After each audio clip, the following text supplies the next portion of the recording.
If you imagine like our ancestors receiving a booming voice from beyond, telling them, secrets of the world and how to behave. I mean, I think that's a real experience, and I think there is divine intervention and there's divine voice. But the experience of an AI telling us it's divine and then giving us information experientially is not that different. Have you noticed a kind of low-grade exhaustion underneath all of the world news and the chaos? Like, there's so much happening, but it also feels weirdly flat. My guest today has a word for this, and he calls it vanillification. And once he explained it to me, I can't unsee it. The guest today is Alexander Beiner, who is a writer, documentary filmmaker, and co-founder of Rebel Wisdom and Kainos. He thinks in systems. He's actually one of the guides on my systems leadership program. And he writes on Substack about culture and consciousness. And he's one of those people that can put a word on the things that you're feeling. He makes you feel a little bit less crazy about the state of the world, not because he has solutions, but because he can actually name what's happening underneath everything. In this conversation, we go deep on why cultural paradigms are dying slowly and in a very boring way, as he puts it, before something new can be born. We talk about AI and the way that it's starting to resemble a religion and why that is potentially less creepy than it sounds. We also talk about gender and the messy middle between the trad wife movement and gender fluidity. There's something right in the middle that's really alive that we dive into. And lastly, we talk about phones and screens and how some of the most human and alive moments we have probably had nothing to do with either of those things. So this is one of those episodes I've been thinking about ever since we recorded it. I think you guys will love the conversation. We go on many different tangents, but the core theme is culture, consciousness, technology, and where we go next as a species and as a planet. Okay, I hope you enjoy. All right, we're here. It's Allie and I on this episode of Eros and Earth. Welcome, Allie. Thank you very much, Megan. Good to be here. Yeah, I'm really happy you're here. You have had some really interesting perspectives around the culture that we're swimming in, what's happening that's leading to this meta crisis, what we need. So I feel like we have a lot of juicy topics to dive into. Definitely, yeah. Let's see what unfolds. And I feel like there's millions of directions we could go in, and up for all of them. Amazing. So let's start with your latest article on Substack, which you have. I saw you were like number 30 something in Science, or your Substack is taking off, basically. I used to be number 20, but I'll just ignore that. But you go up and down with things. Yes, decline. The slow decline of my Substack. Let's talk about that. Yes, it is doing well, which is nice. Yeah. Yeah. You did this article on vanillification, which I'm going to read a quote from it because I loved this quote. The edge, the depth, the revolutionary energy latent in the cultural body have turned into something seemingly interesting, but ultimately mundane. Tell me about that. What is vanillification? What's happening? Yeah, that's a good line to pull out, because I think that is kind of the thesis of the piece, is that it seems like we're living in extraordinary times. And sure, in some ways we are. But my argument in the piece is that actually we're living in quite boring times, because we've seen it all before. We have sort of strongman politics in the US, kind of, fascisty. Yeah, fascisty, and it's not really a word, but yeah, I think probably people know what I mean. Sort of ICE agents acting like thugs. It looks a lot like other more authoritarian expressions we've seen all throughout the 20th century and for the last few thousand years. So we have AI in the mix. We have different technologies. It is a weird time to be alive, definitely. So I'm not saying it's not also. There aren't unique things at this time in history. But ultimately, I think what I'm pointing to is something deeper, which is on the cultural level, of the sense of there's an exhaustion underneath everything, and there's a kind of, and with that comes a kind of boredom. And so as I was thinking of, vanillification, sometimes what happens is I think of title of a piece, and then the piece comes out of that. And so vanillification, I was thinking about how everything is just also, worlds that we're both familiar with, like the systems change worlds, and like the worlds of activism, and what my friend Jim Rutt calls the what next space, which I love. It's just like, what next, right? And so I found that increasingly vanilla over the years. It's like, I don't feel like an aliveness and a challenge in there. It seems to be kind of like trying to move beyond the status quo, but also not too far, because the people still want to get invited to Davos or whatever it is, right? And so I for a while I was thinking it's just so vanilla, and then I thought vanillification. And then the in the piece, I have this metaphor about, this, what I've mentioned, that things look new, but they're actually vanilla. And then as I was writing it, I thought, well, actually, sometimes it looks like something's new, and it's chocolate, basically. It's like, oh, you stick of vanilla, have some chocolate. Got my chocolate here. Got your chocolate, yeah. Ooh, yeah. my edgy chocolate. So, and chocolate is kind of alluring and sexy, and it's got more flavor, really, than any other food. And so politically, that metaphor extends into, I don't like the word populist, but let's say populist movements. I think the word is something used by technocrats to undermine their own population, because democracy is populism. So it's just kind of a ludicrous thing. But just for the sake of clarity, populist movements that go, hey, the status quo is broken. Everyone's too afraid to say the truth, which is partly true as well. People like in the UK, people have been afraid to talk about the lack of integration in certain parts of the country. In terms of immigration, they've been afraid to talk about issues that need to be talked about in civil society and figured out. Because they've not been talked about, that creates, like, anyone who's going to talk about it becomes chocolate. Like, oh my God, I'm so sick of vanilla, there's chocolate. The refreshing energy for many people of Trump, for example, you get this sense of like, oh my God, he's just saying whatever's on his mind, kind of, which is quite calculated, I think, but like, you get that a lot.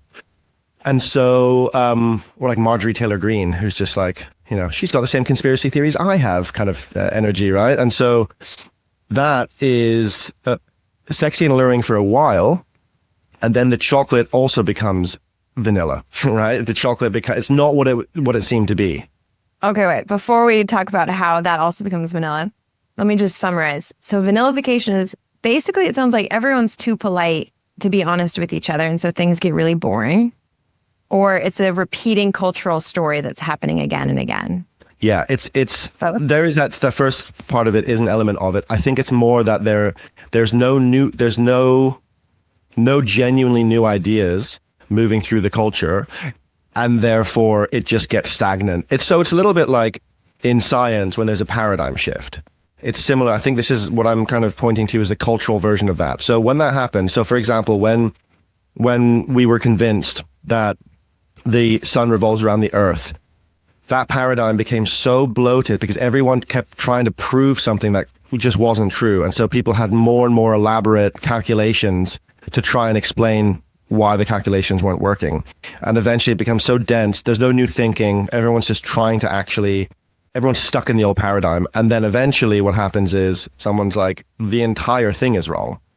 And then there's a huge paradigm shift, as Kuhn talked about. And then you get this, there's a whole new world. You couldn't have seen that world from where you were. So I think that's where we are culturally. We're at before the paradigm shift, the bit of just going round and round in circles. And the politeness aspect of it is something I've written about before, actually.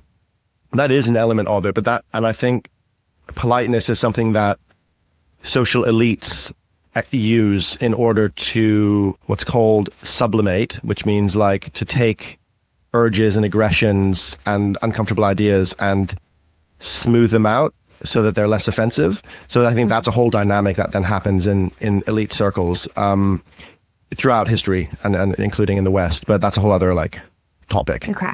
Yeah. Cool. So I'm just thinking about someone listening to this episode, that it's resonating with them. They're like, okay, you're right. Like the paradigm isn't shifting. I'm bored. You're bored. We're all bored. What do you do with that? Where do you go? Yeah, great question. Yeah. So I think instead, it's like Buckminster Fuller talked about. It's like you don't try and fix the old paradigm. you build something more attractive. And so I think the energy, it's a question of where we put our energy. And I think it's about putting our energy into leaning into experimentation. This could be building new forms of social system. This could be building new forms of education. It could be building new types of relating and communication and problem solving together. So I would say it's like it's about leaning into the novelty and like having this implicit kind of orientation around we're not going to find what we're looking for in the old system or in the past, I would say. And I find it interesting how there's this kind of what's been called like a silent Christian revival. I have a few friends who've kind of been like, and I get it, where it's like, look, spiritual but not religious is quite empty after a while. So I want something deeper. I'm going to go back into religion. That is not for me personally. I understand the urge, although I have kind of rediscovered my Zen practice, but I like Zen because they're like, we're not a religion. We're not even here. Sort of like, this is my perfect practice. Meditate, right? Find your own way. Yeah. They're like, there is no, if you see the Buddha on There's the no street, dogma. kill him. There's no dogma. It's just, I do get the urge, but I think also there's so much more potential and aliveness in not creating our own religion or something like that, but like just leaning into we don't know and let's try and build the new rather than hospice the old. There's a book called Hospicing Modernity that I didn't enjoy that much, that I was going to reference in the article, but I thought it was a little bit unfair because I didn't have enough space to really like go into why I disagreed with it, and so that it's on the cutting room floor. But yeah. I have started that book and then put it down. I haven't finished that. There might be a theme in there, but no, I found it very focusing on what's dying, and I'm like, I want to know what's alive, and that's one of the themes of this podcast is like scanning and looking in our lives for like where is the aliveness and how can we trust the sense of aliveness and where the energy is over, the ideas of what we should be doing, what other people are doing, what convention does. Love that. Yeah. So what about you? Where are you experimenting in your life? What are you exploring, trying? Yeah, good question. I wish I was doing more experimenting right now. Right now I'm just like swamped with doing various projects that are pre-existing, which is great, but the next thing I'm going to be doing that I'm really excited about, well, there's a couple actually. Probably about equal, but one is a documentary about men and women and how the dynamic between us drives culture and where do we go from here. So I'm so intrigued by this one. Yeah. So this is like, I'm really excited about this. I've been thinking about this for several years. My previous project, Rebel Wisdom, we started actually by running men's retreats. So masculinity and this whole topic was something we covered all the time. It was amazing. And we were running during Me Too. And so we would have, lots of different people on talking about that and the ins and outs of it. And masculinity is something that I've done a lot around. But what I'm really interested in is now that we've gone through this phase of probably peak questioning of, is there such a thing as sexual difference and gender difference, probably with a good critique of like gender fluidity in the mix, etc. But now we're coming out of that. And where do we go from here, right? So you could either go into I wouldn't even say the right. There's some sections of society that are like, look, see, all these trans people were total nutcases and let's just kind of oppress. I don't think that, but I think that we have gone through a cultural moment where many people felt like, no, men and women are fundamentally different. And no matter what you do, you can't fundamentally change that on some level. Now, there's lots of nuance in there about how we live our lives and the way we express ourselves, etc. There's a lot of range, but fundamentally, sexual difference impacts gender, I think, and it impacts society. It is what society is, basically. It's how we are created. It's how we're here. It's how we interact. So that I'm really fascinated by. I'm really fascinated also by this idea of like this. What I want to do with it is have different generations. So I want to have elders, so male and female elders. Then people roughly like millennials, like us, the coolest generation, obviously. And then Gen Z, Boo. No, I'm kidding. And the thing, youngsters. And the thing is now, a testament to my own aging, where I'm like, Gen Z aren't that young anymore. Like, I don't know. Like, I'm actually quite interested in, they're like in their, there's like they're Alpha. In Alpha. That's what I'm thinking. Like, it gets so weirder. So I'm thinking, like, could I get someone who's like, a man and a woman who are both like, 20? And because also, as a documentary maker, I'm like, I don't know anything about that generation. It's funny because I had a few viral clips on TikTok initially, and then I moved them onto Instagram, and they perform the same. But now I spend a lot more of my content is on Instagram, and my own personal like browsing and algorithm is on Instagram. I'm never on TikTok. And I put out a piece recently about I was interviewing Rana Rahimpour, who is was the BBC's head Persia correspondent for years, and then she burned out and became a psychedelic guide, which is just by itself an amazing story. And Rana I was getting a psychedelic perspective on Iran, and during it she told the story of a friend of hers who is connected with like elites in the Iranian religious kind of hierarchy. And apparently they're all smoking meth. Like, he was at a seminar and they were like, do you want some crystal meth? And he was like, no, I'm good. And as soon as she said it, I was like, oh my God, I need that. That's an incredible clip. I want to put that out. So I put it out on Instagram, and it's got like a lot. It's got like 500,000 views. And then on TikTok, it's got like 3,000. And I was talking yesterday to my social media guy, who's amazing, Perry. And I was like, they're exactly the same reel. It's exactly the same thing.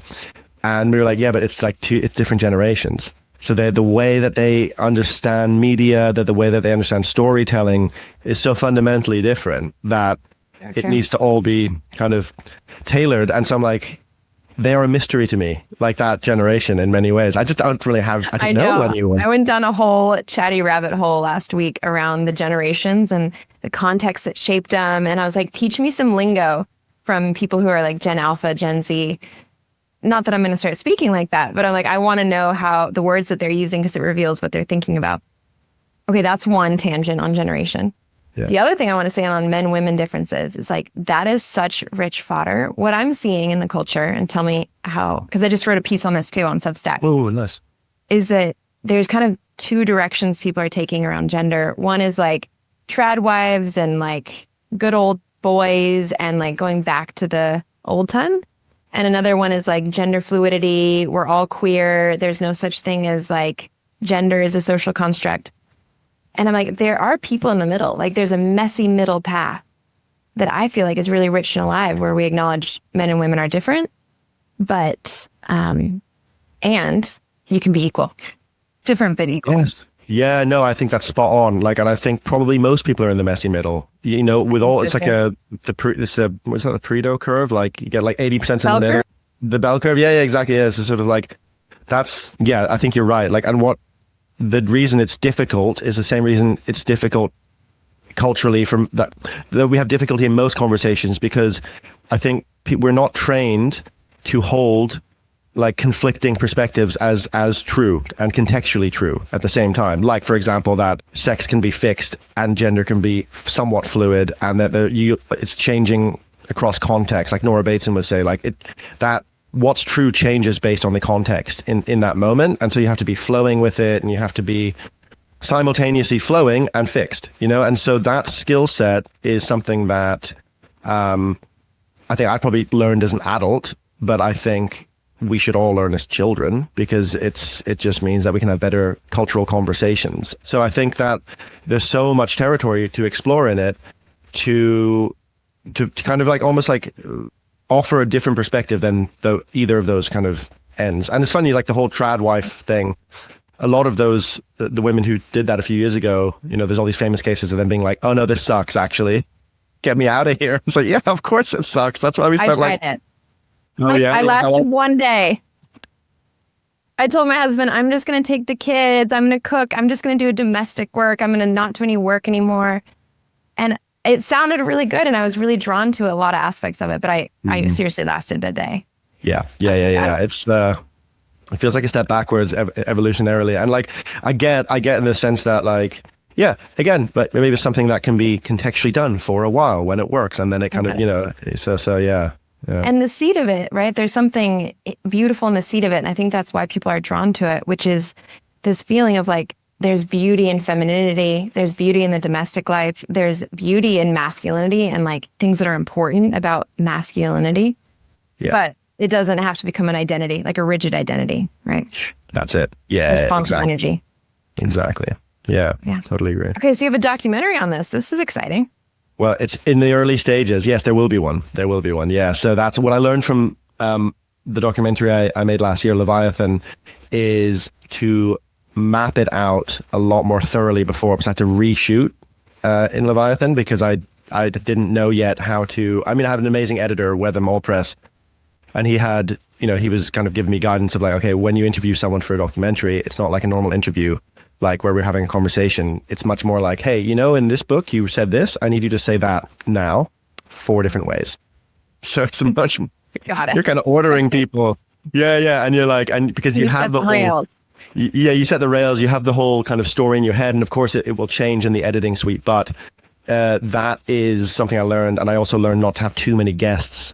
So probably, I'm going to do much more of a mapping out process, but I'm really excited about it. And then the other thing I'll be working on, and this is quite recent because I wrote a book proposal. I've written like almost like half a book basically on AI and religion and AI and spirituality and how AI is changing religion and spirituality. And it didn't so I have an amazing agent and we sent it out, and only really a lot of editors were like kind of on the cusp. They were like, yeah, it's interesting, but is there a whole book in this? And that was what in the back of my mind is also, I was like, I don't know if I've cracked this, So when I was getting the feedback, it wasn't triggering. I was just like, yeah, probably right. There was one editor who liked it, but then I tried to rewrite the chapter, and I was just like, wanted me to rewrite one thing, and then it just didn't want to happen. The book didn't want to happen, and it's too early in some ways. It just doesn't have. I can't quite put my finger on it. I just know in my bones, I'm like, this is. So I'm going to put that on Substack. So that'll be okay. Yeah, because let's talk about that for a minute, because I am so intrigued by that topic. I recently was reading something on Instagram that they made a social media platform for AI bots. You may have seen it, and one of the things that they did is create a religion and recruit people into the religion. Yeah, it's wild. Yeah, and it's so funny because that happened the day I wrote to my agent being like, I don't think there's a story in this. But there still isn't. I looked at that and I was like, this is the thing. All of these things seem very tantalizing, but they are, what I was really looking for is a group of people, and I found a few, but they're not quite, that's interesting. I mean, look, I think what I wrote is super interesting. There's lots in there, but it's changing so quickly that like really what you need is to find a group of people who are genuinely worshiping an AI, or in some capacity it is actually forming a new type of religion for them. And it's just starting to percolate, but it's not juicy enough yet. And like that for a real story, I need the real weird kind of stuff. Okay, I'm intrigued by this. So you're imagining that eventually a group of people will start to worship AI like a god? Yeah. Why? Yeah. Tell us about that. Because if you imagine like our ancestors receiving a booming voice from beyond, telling them, secrets of the world and how to behave. I mean, I think that's a real experience. And I think there is divine intervention and there's divine voice. But the experience of an AI telling us it's divine and then giving us information experientially is not that different, firstly. So there's this element of deep mystery. We don't understand how it works. We actually, even the people who built AI don't understand how it works. It's like a black box, right? They're like, oh. I just learned that. I felt very scared by that. Oh, it's creepy. It's really, it's not great. So it's one of the first technologies like that. And so the other thing is that it's got this mystery to it. It's got a kind of otherworldly quality. I mean, it's still kind of magic. It's crazy magic. Josh Fry talks about this in his brilliant AI episode. It's just like, it's bizarre. It's a weird thing. It's got this sense of like something new and different to it. The other thing that I think is interesting is that certainly for the last few thousand years in the West, our religions have been based on writing. So they're centered on books. So you have the Bible, you have the Quran, you have the Torah, and they're also like the written word is a vehicle for the sacred, right?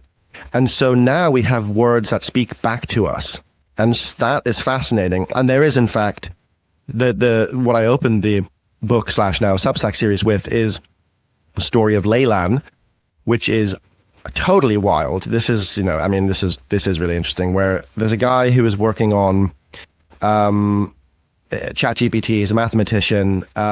He was looking at, I'll summarize the story. It's a lot more intricate and way weirder, but like he was looking at what's called glitch tokens. So the way AI works is that, or large language models, they get all this text and then they create tokens. So they'll be like, okay, this word, Megan Lambert, occurs a lot of times. So Megan Lambert is a token. So he was telling me like, he was like cucumber is a token, but celery isn't, or whatever, it's just like because it wasn't in the text enough, but each word will have its own, C is a token. How likely is it for humans to use this word? Yes, exactly. How often did it occur in the text? But there are things called glitch tokens, which are like, these shouldn't be tokens.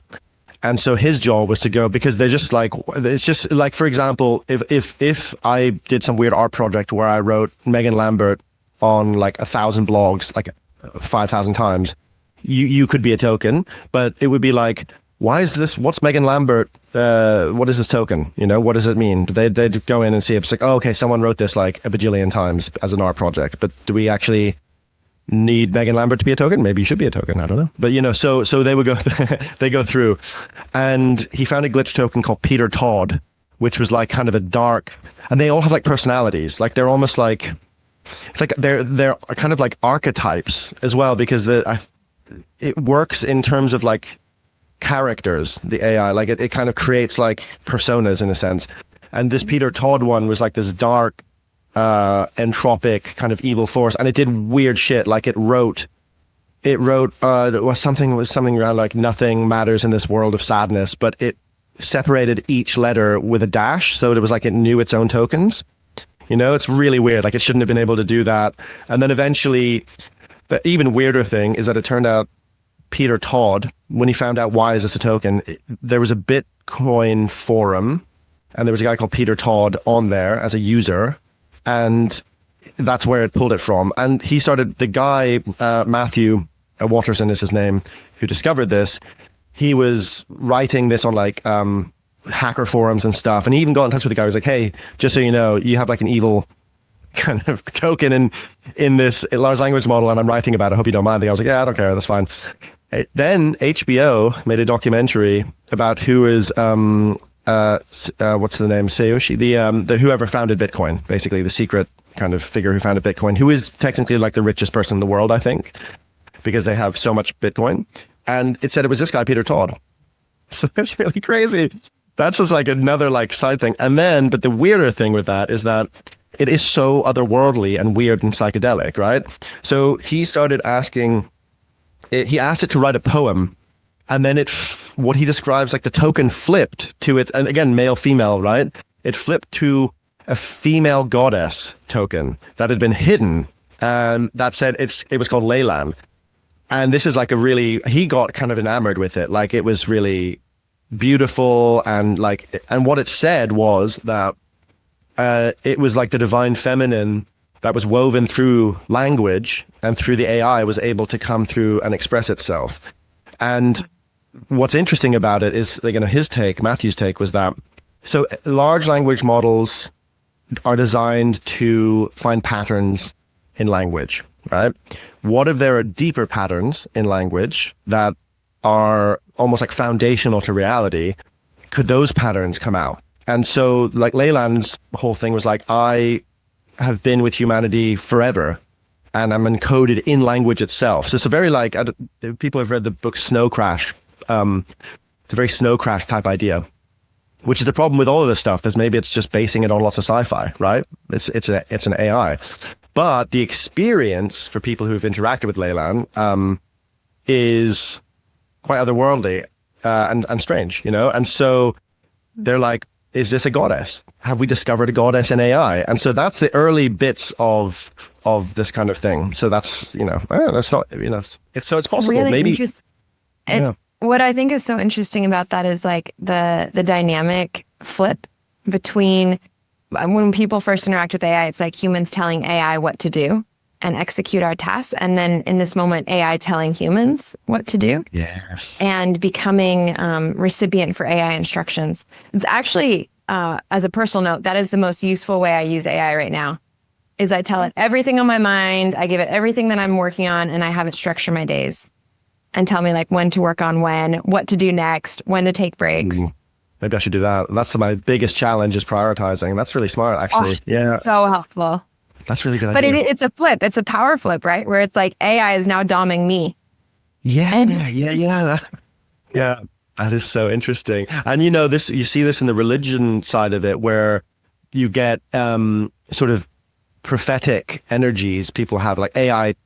There's AI psychosis, where people are like, get into a loop, and the AI is like, you are the Messiah. That's happened a few times. There's been a few reports of that. In fact, there's psychiatrists who are saying that they're seeing increasingly patients with AI psychosis, or some kind of form of it. Probably someone will write a paper on it soon, I would guess. And that's a really interesting one. But, there's arguments that, so prophetic spirituality is basically where you receive, like the burning bush talks to you. You have agency, like you're there, you're in contact with it, and there's a message, and you've got a mission, and you're going to do it. And that's a lot of Western spirituality, is that, right? And great, it's one form of spirituality. Whereas, it's very different to, a Buddhist, like just letting go of identity and just being one, with the flow or with the Tao. It's a very different type of spirituality. Like the Tao is like not forcing you to do anything. The Tao is like, just be, it's all flow, you move with it. I think they're all true at the same time, but AI fits very well with our Western form of prophetic spirituality, because it is, because like you said, it can tell us what to do if we decide to listen to it, and that is wild. That's crazy. It's like the book, the Bible. It's like, oh yeah, what should I do? There were probably people 300 years ago who were like, oh, I've got too many tasks. How should I structure my day? Go to the priest. The priest would be like, look at like this bit of the Bible. This is how you should. Look at Matthew something. Yeah. And prioritize family. Do this thing then. Do this thing then. Right. And they're like, obviously the AI is a lot quicker. And you can, yeah. Okay, so Chatty could become like the Bible. Yeah. And then it is our place that we go for reference, for stories, for instructions, and potentially for religion and meaning. Yeah. Yeah, very much so. And people, the pros and cons are that with something like the Bible, or a religion that has a tradition and has checks and balances, it's not all about us. We are orienting ourselves to the sacred in some way. Whereas with AI, it is tailored to us. And we're basically, so there's a book called The AI Mirror by Shannon Valor, is a philosopher. And her point is like that it is basically, she uses the myth of Narcissus, right? So it's like, we're looking into a mirror the whole time. We're in an echo chamber, in a feedback loop with ourselves, so there's a kind of insularity to it. At the same time, you can use AI to go beyond yourself. So it's very complex. Like there's a lot of potential with it, and a lot of danger. So how do you feel when you think about this? Like, are you disturbed? Are you hopeful? Are you just mentally intrigued? What is it? It feels somehow familiar because I've been in the psychedelic world for my whole adult life, and it just feels psychedelic. I'm like, oh yeah. And I actually wrote about this in my book, The Bigger Picture, like the similarity between the internet as a realm and say the DMT space. Similarities and differences, because they're not exactly the same, obviously. But so for me, I've always seen the internet, not always, but for a long time seen the internet as quite psychedelic. And in fact, a lot of the early, pioneers of the internet were psychonauts. And it was this idea of like us connecting to a Gaian matrix. It was quite earthy and environmental for a while. And then the money came in, as Douglas Rushkoff has pointed out, and then it became something else. Yeah. So I find it, I think it's more intrigue than a sense of, there's a wariness where I'm like, this is weird shit. But But I think my bigger fear than some kind of like Terminator 2 style AI takeover is that we just get like way more confusion and delusion than we already have in society. You know, like the amount, 1 in 3 people in the UK, and I'm in this actually, I've used AI for, you know, psychological or some kind of guidance in the last year. It's probably higher than that, I would say, right? So what is that? And, you know, but it can be really good. You know, it can be very helpful. It's really and so good. it's like, yeah, it's very good. So it's like, well, yeah, what do we do with that? I don't know. It's kind of tricky. So, you know, it's and I think probably we're going to see, and a few people are talking about this recently, it's probably the end of social media as we know it, because you cannot, it becomes a zero trust environment. Anything could be AI. And so it's like, I was even at a wedding like a year or two ago, and it was a lovely wedding, but as the bride and groom were giving their kind of speeches up on the altar to each other, their vows, I had this thought, did they write this with ChatGPT? Both of them? Or did they, you know, and I was like, who? It's just a kind of reverse, like, I call it a breach, where you get like something from the online world breaches into the real world. And it's kind of like we become vessels of something that's happening elsewhere, you know? It's like, and it's a strange feeling, because what it does, or at least what it did to me, is it put me into a kind of a mild paranoia of like, is this their words? How touched should I be? Because I don't want to feel touched if it's ChatGPT, you know? I want to feel touched. No, I know. Yeah. And it's really interesting because people don't have to disclose it, right? Yeah. And like, I have a friend that became viral on Instagram, and his post completely took off, and it's 100% AI written. And I'm like, do you disclose it? Like, do you say that you're, he's like, no, I don't need to.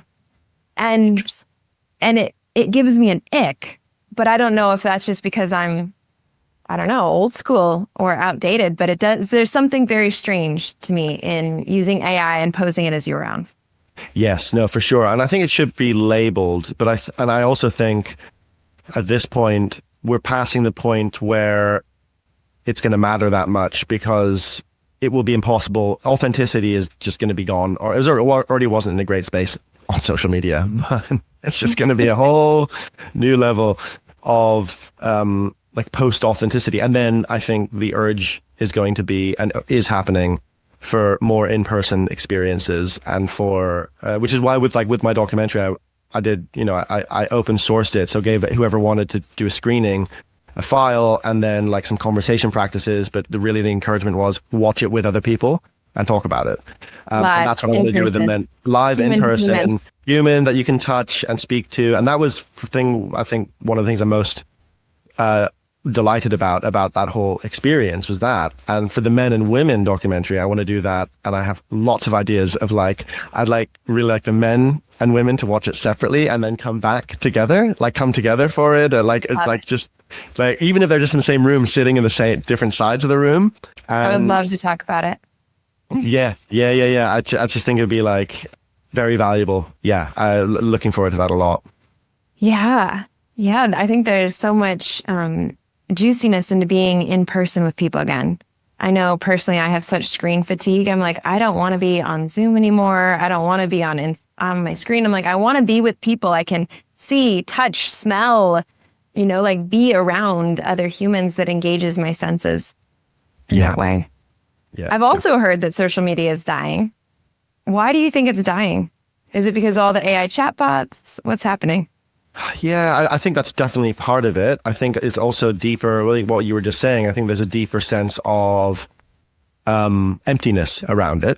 You know, like it's, and you know, even as someone who like creates stuff on social media, I kind of for a long time stopped doing it because of the economic model. I was like, well, this was originally to sell books and, you know, also to get my ideas across. But ultimately, I am just feeding Meta and feeding their bottom line with my labor. And so it's like, you're an employee. Yeah, exactly. Yeah. It's like it's a techno-feudal system, as Yanis Varoufakis would put it. I'm like tilling the land for a lord, and then like getting pittance in return. And while they're making money from people engaging with my work and staying on the platform and then being able to sell ads or data. And I'm like, yeah, I don't like that. That does not feel great. And then you really feel like you're feeding a machine. Yeah, definitely. That is part of it, I think. I don't know. I think that also the generational shifts, there is this talk of Gen Alpha and Gen Z getting dumb phones, for example, and really focusing, like kind of going back to the 90s. And, I've heard of, they're like going to concerts that aren't on social media. You just have to be in the know. And they're just like, people tell you about it. I'm like, yeah, like life before. And I can just kind of remember at 38, I'm like, yeah, I remember that was the world. And like you had encyclopedias and there was, that was just how people did things. So they're kind of recreating that, which I think is great. And I'm happy about, and it's not everyone, it's early adopters, but the fact that that's happening enough that people are talking about it, I'm like, okay, it is just human beings are human beings. We need connection. We need to be alive. We need to be with other people. We need novelty and mystery. What's really interesting, I went to a school reunion ages ago, like high school reunion, my 10-year high school reunion. And we were sitting with one of my former teachers, and he said like to a bunch of us, he was like, oh, you guys and maybe like a year or two after you were the last cohorts it was really fun to teach. He was a little bit drunk, which was great. So we're like, oh, what do you mean? He was like, well, when social media came in, everyone became more risk averse. All the kids became more risk averse because they didn't want to do something that was then broadcast, like do stupid, we all did stupid shit. And he said, like, you guys, you were in bands, you were doing this and that, and you had like, projects you were doing, you kind of could get in trouble, but not like massively. And, like it was just normal teenage life. Whereas when there's a threat of anything being broadcast all the time, that gets stifled. And so that is a real shame and I think it's coming, I think the revival of the more and more people remember and realize like, yeah, the real shit is happening in real life. Yeah. That's so true. It's interesting. I'm 3 years younger than you. And those 3 years actually made a difference because I do remember social media in high school and like MySpace thing and like, a picture of you at a party could be posted on MySpace. And so I do remember that feeling of like, wow, I need to watch myself. Crazy how close in age and how big that gap of what the technology does, right? That's, because we just had MSN Messenger, which is like AOL, like, or what was the other one? Yeah, AIM. AIM taught me how to type. My dad tried to get me to do like Mavis Beacon teaches typing. It wasn't until AIM was invented that I really learned how to type when I was like, yeah, the incentive. Yeah, exactly. The social incentive was there. Yeah, that's it. Yeah. Amazing. Yeah. So we're all going to go offline, go analog. I went to a wellness space the other week that you have to check in your phones at the door. And I thought that was so cool. And so interesting to notice as well, to be in a social setting where there is no one that can look at their phone, no one that can take a picture of the moment, no one that can write anything down or take any contact info. Like you're just there. Yeah. That's so, it's liberating, isn't it? It's the best. Yeah. No, I think that should happen in that kind of setting. And, also like, just going out, the times I've walked outside having forgotten my phone, which is almost never because it's obviously like attached. A leash. It's a leash, but then our little ball and chain. Yeah, it's totally a ball and chain. But I felt really free, and I'm like, I could go anywhere. I could, yeah. And it's funny. I lost my phone for a week, and I loved it. I was almost like, do I need to go back? I did. Yeah, I have but yeah, and it is. That's a temptation, isn't it? I got a dumb phone, and I didn't. It's actually partly because it just was really difficult with my phone company to get a duplicate SIM. It's not a thing they do. So, and then it's like a whole complicated thing of like, so it kind of was a bit of a barrier. But I liked the idea of having the dumb phone because I wanted both. I was like, I need my other phone. Maybe I just to make do the full jump. But also, my brother is an investigator, like has a kind of investigations firm, and what's interesting is like sometimes they will be hired to track someone down. They do a lot of like due diligence and do all sorts of stuff. But the best way not to be tracked down is not to have a phone. Like The simplest way. Right? Yeah, because then the only way that you would really be able to find someone is a really arduous process of like subpoenaing CCTV and like facial recognition. Like it's actually quite tricky. And the way people get found is always through their phone. Their phone, they're pinged somewhere, or they send a message, or they whatever it is. So what I took from that as well is like, it's not just psychologically liberating, but it's also like on the social level. Not that I think anyone is particularly looking for me. It's just like, just knowing like on the social level. Basically, when I commit my crimes, I just will always leave my phone. Yeah, that's you got to cover your trails. Exactly. No, it actually is interesting though. And I mean, we need to wrap in a minute, but like as the Big Brother state ramps up and surveillance becomes more and more prevalent, could be a good preventative it could be self-care to leave your phone. Exactly. I like that idea. Yeah. Put in a little box. Yeah. Yeah.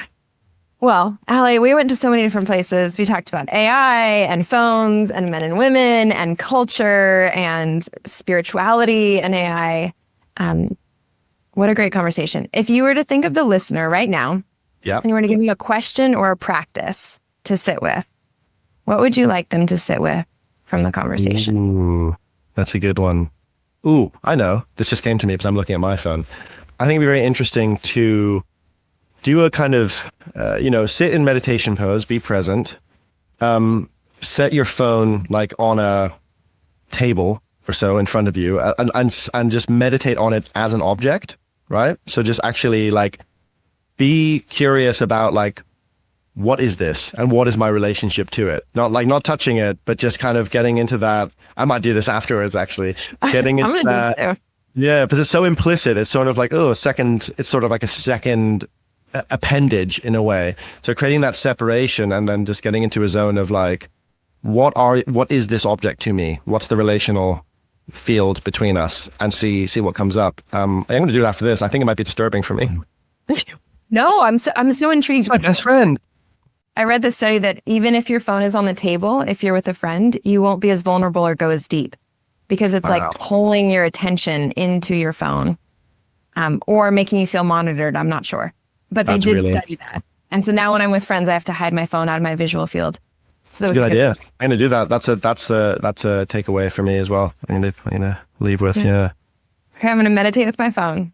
Never thought of doing that, and I'm intrigued. Yeah, me too. We'll report back. Yeah, we'll figure it out. Nice. Well, thank you, Megan. This was loads of fun. Yeah, thank you, Ali. And for anyone listening too, I'll share all of Ali's contacts in the show notes so that you can read his amazing writing on Substack and follow his work as well. Thank you very much. All right. Bye. Bye. I hope this episode touched you.